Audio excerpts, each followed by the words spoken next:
지난 2주 동안 우리 지방 목사님들하고 종교개혁지를 순방을 했습니다.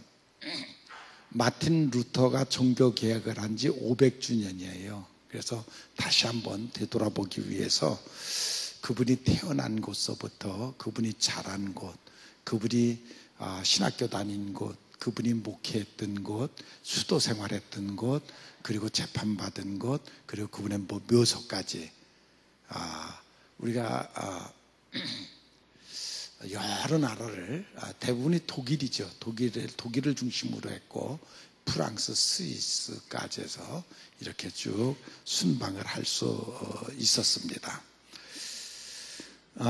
마지막 그분이 이제 마틴 루터가 종교개혁을 하면서 이런 조항이 잘못됐다. 지금 우리 교회가 이런 모습을 잘못하고 있다 하는 95개 항을 써서 그분에 붙였던 그것까지 이렇게 돌아보고 그러고 왔습니다.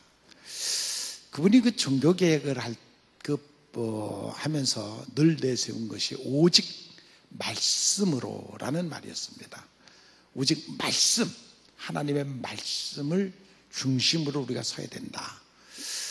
그때만 해도 500년 전이니까 성경책을 구하기가 굉장히 어려웠고 교회에 저 성경책 한 권 정도 있을 정도로 성도들에게는 성경책이 전혀 없었고 또 그때 법적으로 보지도 못하게 돼 있었어요. 그때는 사제, 목사만 성경을 볼 수 있었고 평신도들은 성경을 읽을 수도 없었댔어요. 그런데 이제 이분이 이제 성경을 번역을 하고 보급을 시키기 시작을 했고 다 같이 우리가 성경을 읽고 성경 말씀에 서야 된다라고 주장했죠. 아무튼 그때 당시 잘못된 교리에 도전해서 95개 항을 내세우고 그가 났을 때에 그는 교회 재판에 의해서 파직을 당하고 그리고 추방을 당하고 그것으로 인해서 그건 표면적으로 나타나는 일이고 수없이 많은 사람들이 죽었습니다.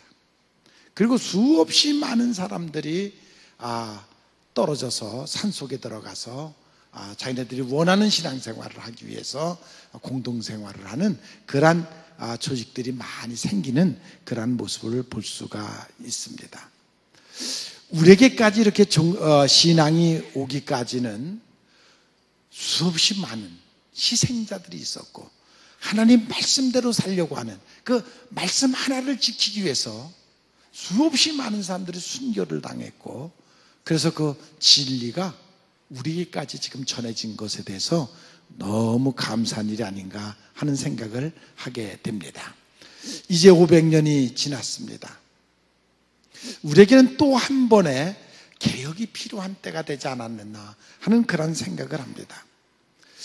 마틴 루터가 오직 말씀으로라고 했다 그러면 이제 이 시대에 다시 종교개혁이 일어나면 우리는 오직 성령으로라는 새로운 성령의 역사에 대해서 성령의 능력에 대해서 우리가 다시 한번 깨닫고 다시 새롭게 되는 그러한 역사가 일어나야 되지 않는가 하는 생각을 하게 됩니다.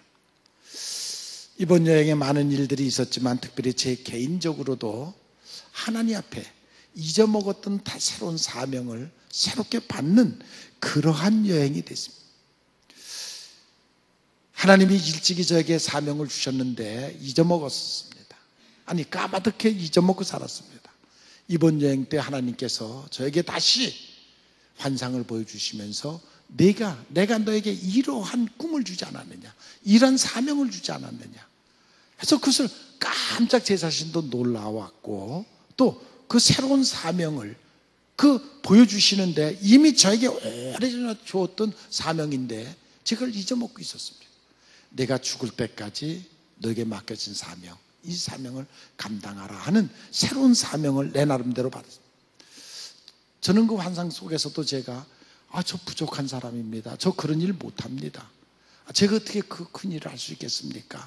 라고 대답을 했고 그래서 깨난 후에도 그래도 내가 내 자신을 아는구나. 내가 내 속에서부터 내가 무능하고 연약한 사람이라는 그 사실을 내가 알고 있구나. 그러면서 그때도 하나님 이 일을 하려면 저 혼자는 못합니다. 저에게 일을 할 수 있는 일꾼을 주셔야 됩니다 라고 기도했던 그런 모습을 제가 볼 수가 있었습니다. 너무 지금 기울어져 가는, 어떻게 보면 무너져 가는 교회를 다시 세우라는 명령이었습니다. 그러기 위해서는 새로운 사명, 새로운 능력을 주셔야만 이 일을 감당할 수 있겠고, 또 정말 기초석을 새롭게 놓는 그러한 그 무겁고 감당하기 어려운 그런 사명이었는데, 아무튼 제가 기회가 있으면 하나하나 이제 다시 한번 설명하려고 합니다. 한편으로는 하나님이 그래도 무능하고 부족한 나를 그래도 끝까지 쓰시는구나, 아니 쓰시려고 계획을 하시는구나 하는 것에 대한 굉장히 감격이 제게 있었고 감사하는 마음이 있었습니다. 제가 못한다 할 때 나는 너에게 그 일을 할 수 있는 모든 것을 다 주었다, 모든 여건을 네가 갖추고 있다 하는 음성을 들으면서 한편으로는 너무도 기뻤고 한편으로는 너무 무거운 그런 느낌을 지금 가지고 있습니다. 어떻게 보면 인생은 꿈이고 산다는 것은 꿈을 꾸는 것입니다. 나는 우리 젊은이들이 항상 말하듯이 웅장한 꿈을 꿨으면 좋겠습니다. 꿈을 꾸는 젊은이들이 됐으면 좋겠습니다. 큰 뜻을 세우는 젊은이들이 됐으면 좋겠습니다. 지금도 많은 사람들이 다 꿈을 꾸고 있습니다. 그것을 위하여 어떻게 보면 노력하고 있습니다. 피땀을 흘리고 끊임없는 노력을 지금도 하고 있습니다. 꿈은 쉽게 이루어지는 것이 아닙니다. 꿈은 이루어질 때까지 오랜 세월이 걸리고, 큰 꿈일수록 더 오랜 세월이 걸리고 더 힘든 일이 있습니다. 그러나 믿음이라는 것은 그 꿈을 포기하지 않는 것입니다. 이루어질 때까지 끊임없이 동분서주해가면서 그 꿈을 이루어 나가는 그것이 바로 신앙인의 자세인 것입니다. 하나님은 여러분들에게도 다 꿈을 주신 줄로 믿습니다. 우리가 너무 세상에 빠져 살다 보니까 그 꿈을 잊어먹고 있습니다. 마침 무엇과 같으면 잘 날아다니던 기러기를 집에다 잡아놓고 먹이를 주니까 이 기러기가 날아가는 것을 잊어먹었습니다. 왜? 나는 연습을 할 필요가 없습니다.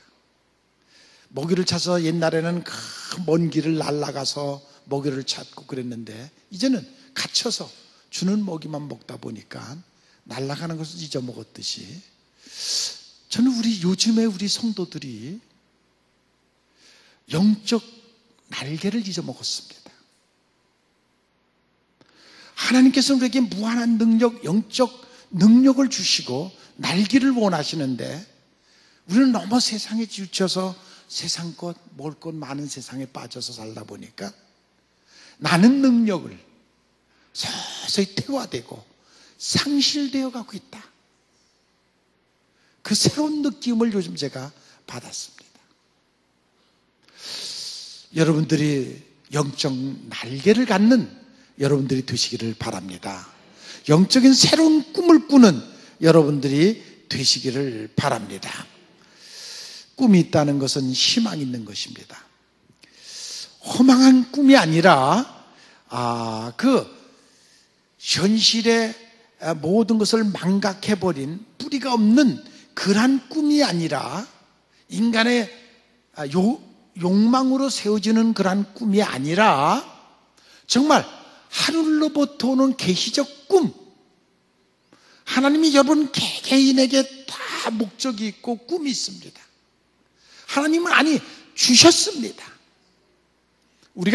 내가 그 하나님이 일찍이 주었던 꿈을 잊어먹고 살았던 것처럼 우리가 망각하고 지금 잊어먹고 살고 있는 것이지, 하나님은 여러분 개인들에게 각자에게 꿈을 주시고 여러분들을 통해서 지금도 하나님의 일을 하시기를 원하신다는 것입니다.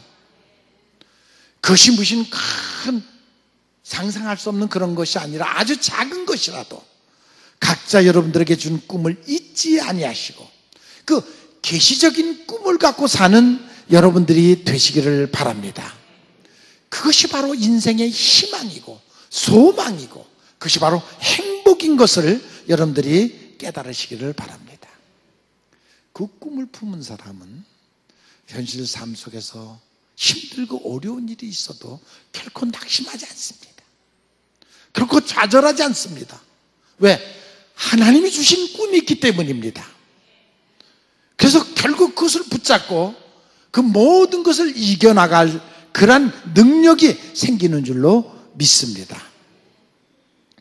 톨스토이의 그 전쟁과 평화라는 책을 보면 가장 어려우면서도 가장 실질적인 것은 생을 사랑하는 것이다 라는 말이 있습니다. 여기 생을 사랑하는 것, 가장 어려우면서도 가장 실질적인 삶이 무엇이냐? 그것은 자기 자신의 생을 사랑하는 것이다. 우리가 어떻게 내 삶의 생을 사랑할 수 있느냐 하면 그것은 신의 존재를 인정해야 됩니다. 신의 존재를 인정하고 신의 사랑을 믿을 때 자기의 생을 사랑할 수가 있습니다. 여러분 모두는 자기의 생을 사랑하는 사람들이 되기를 바랍니다. 희망을 갖고 사는 사람들이 되시기를 바랍니다. 아니, 하나님이 주신 꿈을 품고 사는 그런 여러분들이 되시기를 바랍니다. 자신의 희망 없이 남에 의해서 행복을 찾으려고 하는 것은 불행한 삶입니다. 아니, 그것은 오래가지를 않습니다. 그 기쁨은 오래갈 수가 없습니다. 행복한 것은 하나님이 내게 주신 소명, 그것을 다시 한번 깨달고 그 소명을 위해서, 그 꿈을 이루기 위해서 매일매일 하루하루를 전진해가는 그 사람이 행복한 사람이라고 저는 믿습니다. 이 길이 비록 고난의 길인 것은 분명합니다. 꿈은 쉽게 이루어지지 않습니다. 고난의 길을 가는 것입니다. 그러나 그 고난의 길을 간다 할지라도 그것이 생명의 길이고 그것이 천국을 향해 가는 길이라면 우리는 결코 그 꿈을 포기하지 말고 정말 생명을 바쳐서 그 사명을 감당하는 그러한 여러분들이 되시기를 바랍니다. 오늘은 야곱에 대한 얘기들입니다. 야곱이 팥죽 한 그릇으로 형에게 장자권을 팔아먹고 그 일로, 그 사건으로 말미암아 형의 미움을 받게 되고 아버지의 미움을 받게 되고 결국 아버지도 속였죠. 형만 속인 게 아니라 아버지도 속이고 그래서 하늘의 축복권을 받고 그는 결국 그 집으로부터 쫓겨납니다. 도망갑니다. 그래서 이제 외삼촌네 집에 가다가 광야에서 일어난 한 사건을 오늘 기록한 내용이 오늘 읽어드린 그런 내용입니다. 집으로부터 버림받고 정말 광야에서 외롭고 고독한 위험이 있는 광야에서 짐승들, 들짐승의 위험을 느끼면서 돌베개로 잠을 자다가 그는 그곳에서 하나님을 만납니다. 하나님을 만남으로 새로운 소망을 갖습니다. 그 꿈은 그런 꿈이었습니다. 사다리가 내려오더니 보니까 그 사다리가 땅에서부터 하늘까지 닿았는데 위에서 천사들이 오르락 내리락 하는 그러한 꿈을 꿨습니다. 그리고 꿈에서 깨우고 난 다음에 비로소 여기 하나님이 계시는 곳이로구나. 그리고 하나님을 향하여 그가 흥정을 합니다. 하나님, 내 인생길을 지켜주십시오. 내가 지금 죽게 되었나이다. 사망에 쫓겨왔습니다.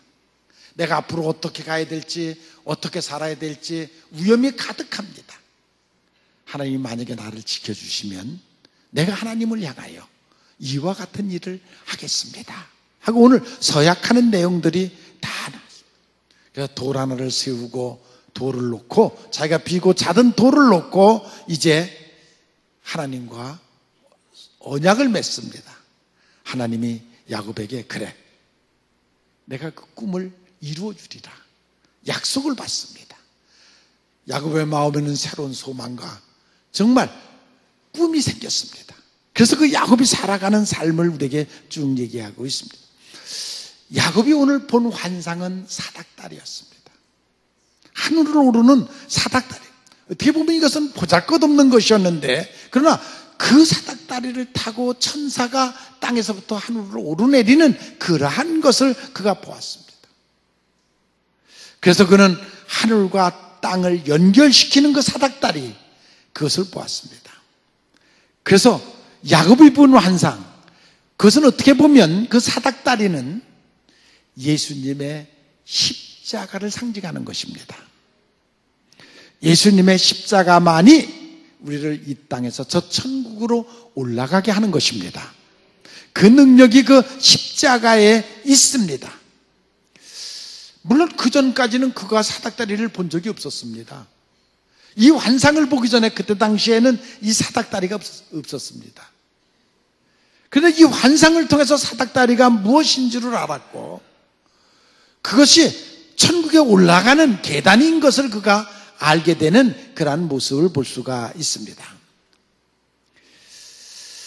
광야에 버림받은 그가 마치 요한이 밤모섬에서 계시를 받듯이, 그리고 하늘문이 열리고 천국을 보듯이 그가 천국을 본 것입니다. 그 사닥다리를 통해서 천국으로 올라가는 길을 본 것입니다. 요한복음 1장 50절에 보면 예수님께서 그 빌립보가 하는 말씀 중에 그런 말이 있습니다. 내가 무화과나무 밑에 있는 너를 보았다고 하는 것으로 내가 놀라느냐? 이보다 더 큰 일을 보리라. 가라사대 진실로 진실로 너에게 이르노니 하늘이 열리고 하나님의 사자가 인자 위에 오르락내리락 하는 것을 내가 보리라 하는 말씀을 하셨습니다. 예수님 후에 천국 가는 사닥다리가 있다는 사실을 우리에게 가르쳐주고 있습니다. 교회는 기도하는 곳이고, 기도하는 가운데 이 사닥다리를 보는 것입니다. 천국 가는 길을 보는 것입니다. 어떤 사람이, 영안이 열리는 사람이, 기도하면서 영안이 열릴 때, 비록 육신의 눈은 감았지만 영적인 눈을 뜨고 천국을 오르내리는 사닥다리를 발견하는 것이 바로 기도하는 것입니다.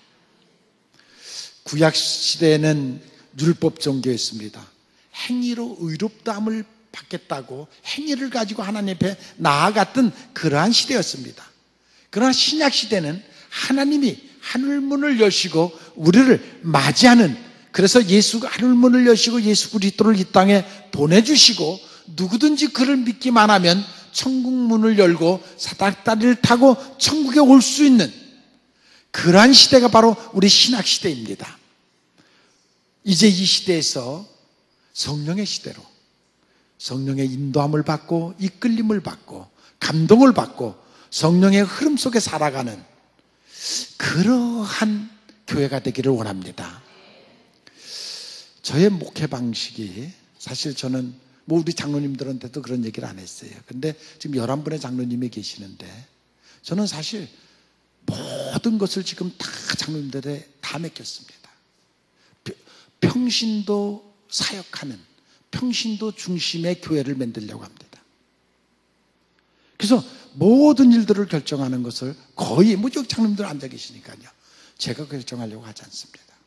장로님들이 결정하고 장로님들이 연합해서 교회를 이끌어가는 교회. 그러기 위해서 참 중요한 것은 우리 장로님들이 성령의 음성을 들어야 됩니다. 성령의 인도함을 받아야 됩니다. 인간의 모습이 살아있으면 그건 반드시 시험이 옵니다. 저는 지금 그것을 지켜보고 있는 것입니다. 정말 어떤 문제를 놓고 의논을 하더라도 그 교회 안에 하는 모든 결정을 성령이 하게 하고 성령이 시키는 대로 하고 성령에 순종하는, 그래서 목회자가 있든 없든 평신도들이 모여서 기도하고 의논하고 성령의 역사가 나타나고 이끌림을 받는, 저는 그러한 성숙한 교회, 아니 이 시대의 아름다운 교회의 모습을 갖추는 그러한 교회가 되기를 원합니다. 아니 반드시 그런 교회가 되도록 저는 그 교회가 되도록 만들 것입니다. 그것이 우리 교회가 다른 교회와 지금 다른 부분입니다.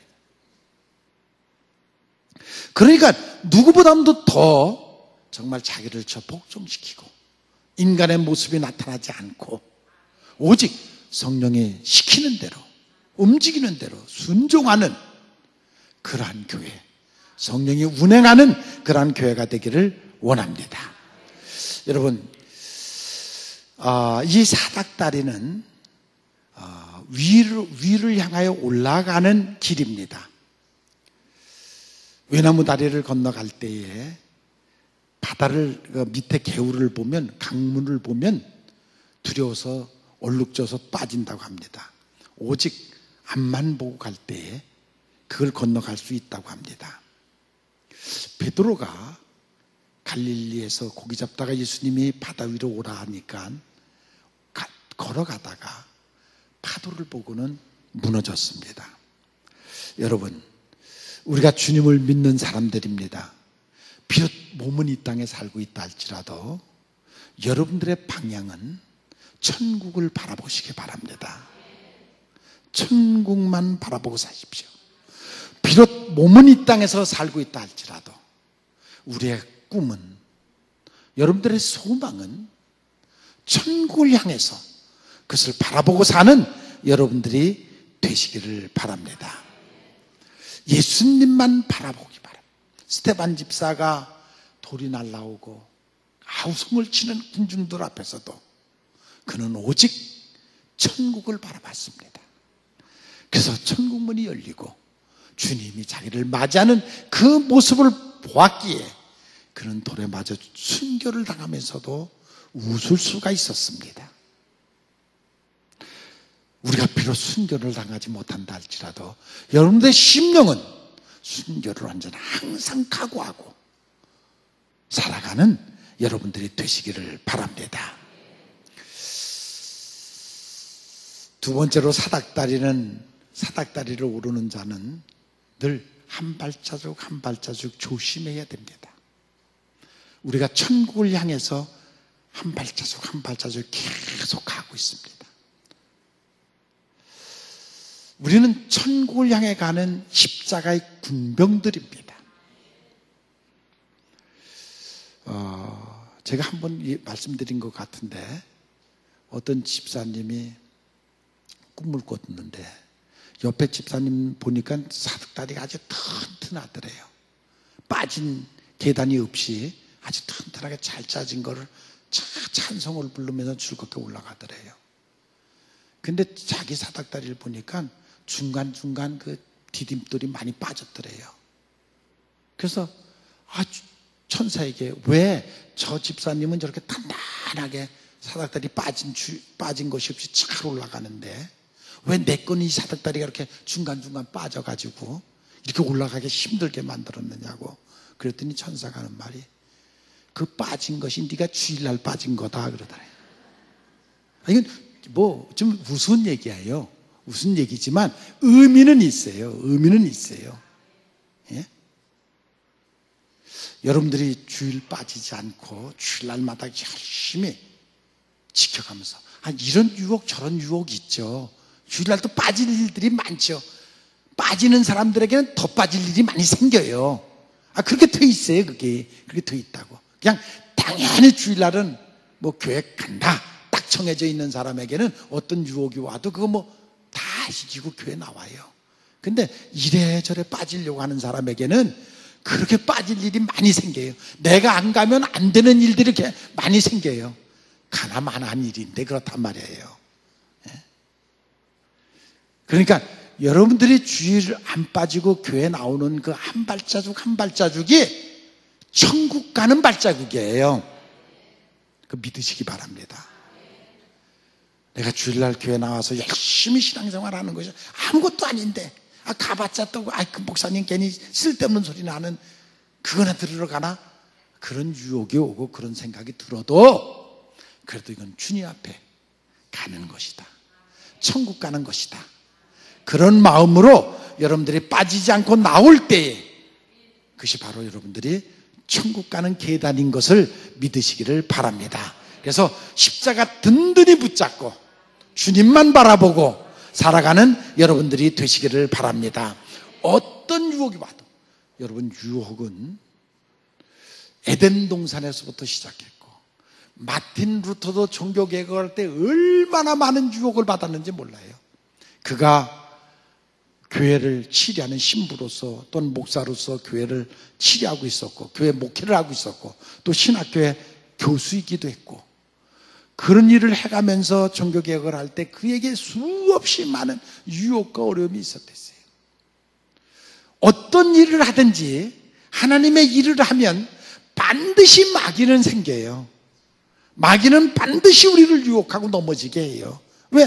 그게 마귀의 하는 사명이에요. 마귀가 하는 사명은 하나님의 일 못하게 하고, 하나님의 일하는 사람 넘어뜨리게 하고, 그것이 마귀의 사명이니까. 어떤 시대나 똑같아요. 그거는 마틴 루터 500년 전이나 에덴 동산에 인류 창조할 때나 똑같은 역사는 지금도 똑같이 일어나고 있습니다. 이 시대도 똑같아요. 하나님의 일을 하려고 하면 정말 악한 영이 역사를 하죠. 그것을 지키면서 하나님의 일을 하려면 정말 보통 큰 담력, 믿음이 없이는 안 된다는 것이죠. 그럴수록 십자가 꼭 붙잡고 가는 여러분들 되시기를 바랍니다. 한번 옆에 분하고 인사해 보세요. 우리 십자가 꼭 붙잡고 갑시다.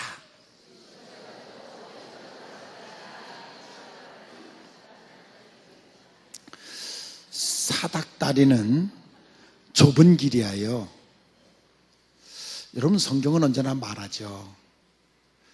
많은 사람은 넓은 길, 가기 편안한 길 간다. 그러나 너희는 좁은 길, 협착한 길, 다른 사람이 가지 않는 그 길을 가라. 그 길은 외로운 길이고, 그 길은 비난을 받는 길이고, 그렇지만 그 길을 가라. 왜? 거기에 생명이 있다. 여러분들이 이 세상 많은 사람들 중에서 특별히 선택돼서 부름받아서 온 사람들이에요. 세상에 얼마나 많은 사람들이 있습니까? 근데 그 사람들 중에서 좁은 길인데, 이 교회 가는 길이 좁은 길인데, 이 좁은 길 부름받아서 온 것이에요. 특별히 우리 교회는 이게 높은 데 있어갖고 올라오기가 얼마나 힘들어요. 불평하는 사람들 많잖아요. 그러나 여러분, 이게 바로 천국 가는 길이에요. 천국 올라가는 길이에요. 불평하지 말고, 아, 천국 가는 길이라구나. 그런 마음으로 여러분들이 교회에 오셔야 돼요. 좁은 길이고 협착한 길입니다. 때로는 이 길은 홀로 가는 길이에요. 이 세상에서 부부관계 중요하고, 가족관계 중요하고, 부모 자식 관계 중요하지만, 그러나 때로는 우리가 홀로 서야 돼요. 주의 일을 하기 위해서, 사명을 감당하기 위해서는 친구보다도 주님 손 붙잡고 홀로 서야 할 때가 있다는 것을 여러분들이 기억하시기를 바랍니다. 아브라함도 하나님의 명령을 듣고 가나안 땅을 향해 갈 때 홀로 나섰습니다. 마찬가지죠. 키에 코로난 사람 말하기를 신앙은 결단이며 고독한 결단이다. 예, 신앙생활하는 거 때로는 고독한 길입니다. 그러나 결단이 필요합니다. 대충 묻어가는 것이 아니라 여러분 각자 심령 속에 오직 주님을 선택하겠다는 결단이 있어야 됩니다. 그것이 바로 생명의 길이고, 그것이 좁은 길이고 고독한 길입니다. 한 발 한 발 천성을 향해서 가는 여러분들이 되시기를 바랍니다. 평생 우리는 죽는 순간까지 그 길을 가야만 됩니다. 저는 믿습니다. 사명을 주시는 분이 그 사명을 감당할 수 있는 능력도 힘도 주실 줄로 믿습니다. 그것을 하게 하실 줄로 믿습니다. 아니, 여호와 이레로 준비하실 줄로 믿습니다. 제가 하나님께, 하나님 나 홀로 못합니다. 이 일을 감당할 수 있는 일꾼을 보내주십시오. 함께 할 수 있는 동역자를 주십시오. 마치 모세가 아론을 구하듯이, 하나님이 그를 붙여주듯이 사람을 주셔야 감당하겠습니다 하는 기도를 했듯이, 여러분들에게도 각자의 사명이 있는데 그 사명을 주셨을 때는 그 일을 하게 하실 줄로 믿으시기를 바랍니다. 우리가 교회를 빠지면 첫째는 내 마음속에 서서히 어두운 그림자가 생기고, 두 번 빠지면 하나님을 향한 생각이 점점 멀어지고, 세 번 빠지면 서서히 하나님에 대한 신앙에 대한 의심이 생깁니다. 왜? 악한 영이 내 마음속에 그걸 자꾸만 갖다 넣기 때문입니다. 그것이 이상한 것이 아니라 당연히 그렇게 생긴다는 것입니다. 그래서 여러분, 학생이 학교를 빠지기 시작하면 절대 우등생이 될 수가 없습니다. 모범생이 될 수가 없습니다. 마찬가지로 똑같습니다. 힘드나 어려우나 어떤 유혹이, 어떤 어려움이 있어도 오직 하나님 말씀, 예배드리는 일, 철저하게 예배드리는 그런 여러분들이 되시기를 바랍니다. 종교개혁지를 다녀보니까 목숨을 걸고 예배를 드렸습니다. 그들은 목숨을 걸고 목숨을 담보로 하나님 앞에 예배를 드렸습니다. 우리가 그렇게는 못한다 할지라도 정말 십자가 앞에 나와서 하나님 앞에 예배 드리는 일 소홀하지 아니하고 최선을 다하는 그러한 여러분들이 되시기를 바랍니다. 이것이 다 천국 가는 길이요, 천국 가는 연습입니다. 우리가 비록 땅의 것을 먹고 땅의 것을 생각하고 땅의 안에서 살고 있지만, 여러분들은 저 천국 사다리를 바라보고 그것을 오르는 그러한 삶이 되시는 여러분들이 되시기를 바랍니다. 땅 속에 사는 곤충도 있고 땅 위에 사는 짐승도 있고 하늘을 나는 새가 있습니다. 비록 우리가 땅에서 살고 있지만 여러분들의 꿈은, 여러분들의 영성은 정말 하늘을 나는 새처럼 언제나 그런 마음으로 살아가는 여러분들이 되시기를 바랍니다. 그래서 신앙의 날개를 새롭게 다시기를 바랍니다. 내 신앙의 날개가 지금 서서히 죽어가고 있잖아. 메말라 마비되고 있잖아. 중풍병자처럼 신앙의 날개가 지금 힘을 잊어버리고 있지 않느냐. 다시 한번 깊이 생각하시고 신앙의 날개를 펴고 하늘로부터 주는 꿈을 품고 소망을 가지고 새롭게 믿음으로 살아가는 여러분들이 되시기를 바랍니다. 세상에 아무리 답답한 일이 있다 할지라도 바울 같은 사람은, 베드로 같은 사람은 비록 육신은 감옥에 갇혔어도 그들의 신앙은 하늘을 나는, 그래서 정말 옥문이 열리고 기적이 일어나는 그런 역사를 체험하는 그런 모습을 볼 수가 있습니다. 여러분, 기도에 힘쓰십시오. 그리고 기도의 능력을 받으십시오. 신앙의 날개를 다는 여러분들이 되시기를 바랍니다. 그래서 하늘의 소망을 갖고 살아가는 여러분들이 되시기를 바랍니다. 신앙의 날개를 믿음으로 쭉 피면 성령의 바람이 불 것이고, 성령의 바람이 불면 놀라운 역사를 일으킬 겁니다. 이번에도 이번에 요즘은 비행기 티켓을 끊으면, 내가 이번에도 대한항공을 타고 갔는데 제가 대한항공을 탄 것이 58번이에요. 그러니까 정말 많이 탔죠. 58번의 대한항공을 타갖고 여행을 다녔는데, 여러분 400명 정도가 타는데 그 사람들이 다 큰 짐 하나씩은 다 들고 타요. 그러니 큰 짐 하나 싣고 또 그 사람의 몸무게 400명 그거를 싣고선도 비행기가 뜰 때 보면, 그 바람을 휘젓고 뜰 때 보면 놀랍죠. 정말 놀랍죠. 그 무거운 것을 다 싣고 나르는 것을 보면 놀랍죠. 그것이 능력이에요. 여러분들의 기도의 날개를 쭉 피면 성령의 능력으로 여러분들이 새로운 역사를, 새로운 하늘을 볼 줄로 믿습니다. 그러한 믿음이 여러분들에게 있기를 바랍니다. 바울 사도가 그런 말을 했죠. 우리가 사방으로 우겨싸임을 당하여도 쌓이지 아니하고, 답답한 일을 당하여도 낙심치 아니하고, 핍박을 받아도 버림받지 아니하고, 거꾸로뜨림을 당하여도 망하지 않는 것은 믿음이 있기 때문이다. 믿습니까? 바울은 바로 그 믿음의 능력을 알았습니다. 그래서 이런 말을 할 수가 있었습니다. 여러분 모두가 믿음의 능력을 갖추시기를 바랍니다. 그래서 정말 능력 있는 그리스도인의 삶을 살아가는 여러분들이 되시기를 바랍니다.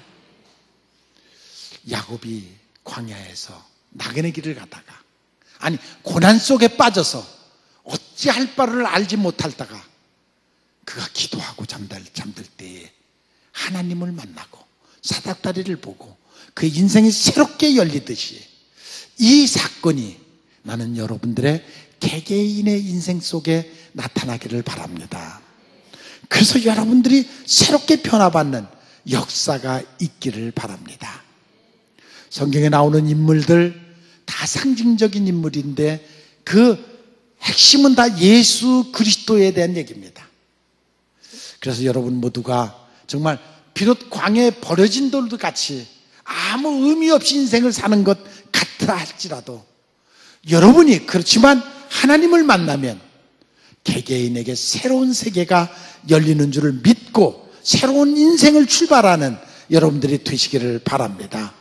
야곱이 지금 광야에서 사닥다리를 발견하듯이 여러분 개개인의 인생에 사닥다리, 천국을 보고 그 사닥다리를 꼭 붙잡고 살아가는 하나님의 은총 속에 살아가는 여러분들이 되시기를 바랍니다.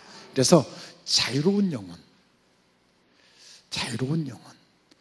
나는 다시 우리 교계가 개혁이 되기 위해서는 정말 영혼의 날개, 우리가 아직도 육에 사로잡혀 있고 율법에 사로잡혀 있고 말씀에 사로잡혀 있다고 그러지만 이제 이 시대에 정말 이 교계를 변화시키고 새로운 역사를 일으킬 수 있는 것은 우리 모두가 성령의 사람으로 변해야 된다는 것입니다.